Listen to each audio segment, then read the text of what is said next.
Welcome to the second video of the tutorial series on Resource Modeling Solutions Automated Modeling Platform, AMP. In this session, we'll provide an overview of the AMP interface. By the end of this video, you'll be able to navigate AMP's interface quickly and with confidence. AMP is fully deployed in the cloud, so there is no installation required. Once you log in to the RMS portal, that's the page I have open here, click on the Cloud option. This will display a list of available AMP instances. For many users, you may only see a single instance associated with your organization. Clicking on an instance will open the Recent Projects page. From there, select your project and you'll be taken directly to the project workspace. So in this case, we're going to work with the short-term modeling workflow example. When you open a project, you either see the last scene that was loaded during the project's previous session or the Launcher tab, as we have here, so you can create a new scene or among other options. The interface itself is designed to feel familiar and intuitive. So at the top here, you'll find the Home button, which takes you again back to the Recent Projects page. Clicking on the project name here again will redirect you back to your workspace. The project name is displayed at the top of the interface.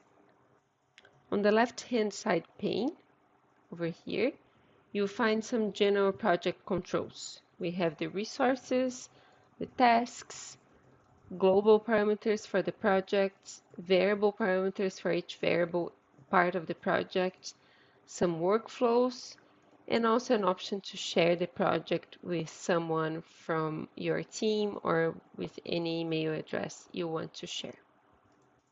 Now let's go back to the resources to display the project tree. Here you find all data and files that are currently loaded in the project. The tree is organized by data type, as you can see here. And as some examples, we have the spatial data folder that includes color data, survey data, interval data, and point data.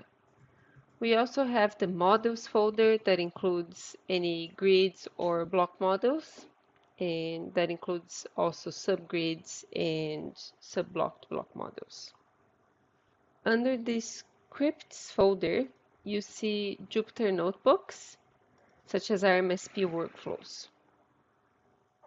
Feel free to explore other data types as needed. From here, we can also create a new resource if we wish to do so, open all of the folders or close all of the folders, and also toggle some empty folders on and off. Just below the resources, we can see the scene controls. In this case, we have a scene called Overview.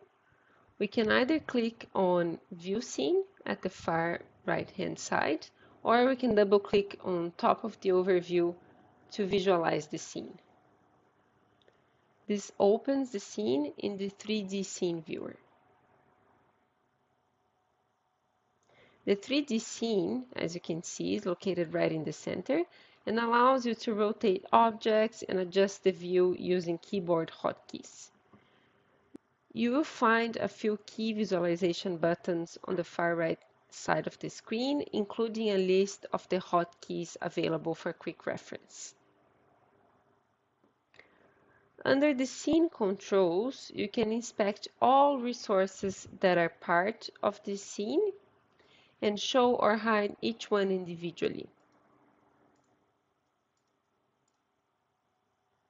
We'll explore more scene controls and visualization options in future videos. The 3D scene can also be split with other resources. For example, let's quickly open a notebook by double-clicking on it. I can drag this notebook to the right side of the page and see it together with the 3D scene. The view can also be split in the bottom or the top, whichever is easier or of preference. We can see there's also a slicer available in the scene controls And for now, I'll simply toggle the slice on and off, and we'll inspect that functionality in detail in future videos.